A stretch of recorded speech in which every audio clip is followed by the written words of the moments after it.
पौराणिक कथा के अनुसार बहुत समय पहले की बात है। एक बार विष्णु भक्त नारद जी ने भ्रमण करते हुए मृत्यु लोक के प्राणियों को अपने अपने कर्मों के अनुसार तरह तरह के दुखों से परेशान होते देखा।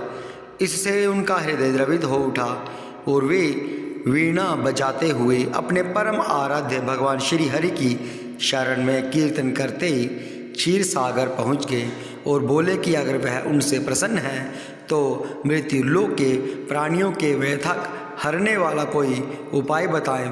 उन्होंने ऐसा व्रत बताते हुए कहा कि जो स्वर्ग में भी दुर्लभ है और बहुत पुण्यदायक है और प्यार के बंधन को काट देने वाला है, और वह है श्री सत्यनारायण व्रत। इसे विधि विधान से करने पर मनुष्य सांसारिक सुखों के भोग कर परलोक में मोक्ष प्राप्त कर लेता है।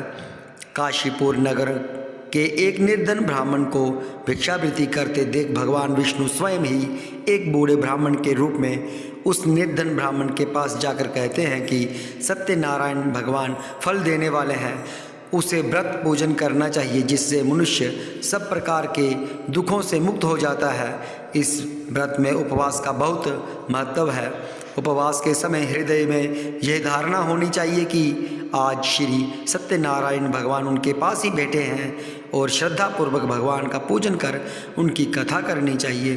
पूर्व काल में उल्कामुख नाम का एक बुद्धिमान राजा था।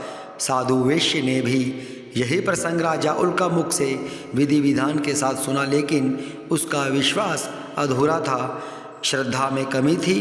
वह कहता था कि संतान प्राप्ति पर सत्यव्रत पूजन करेगा।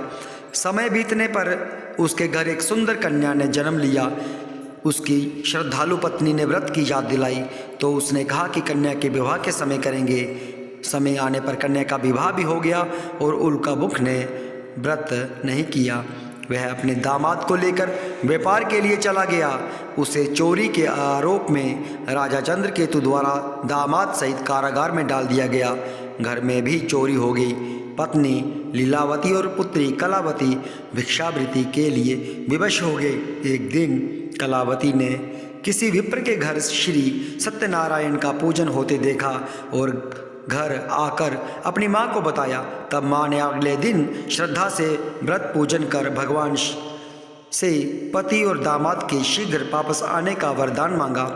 श्री हरि प्रसन्न हो गए और साथ ही राजा को दोनों बंदियों को छोड़ने का आदेश दिया।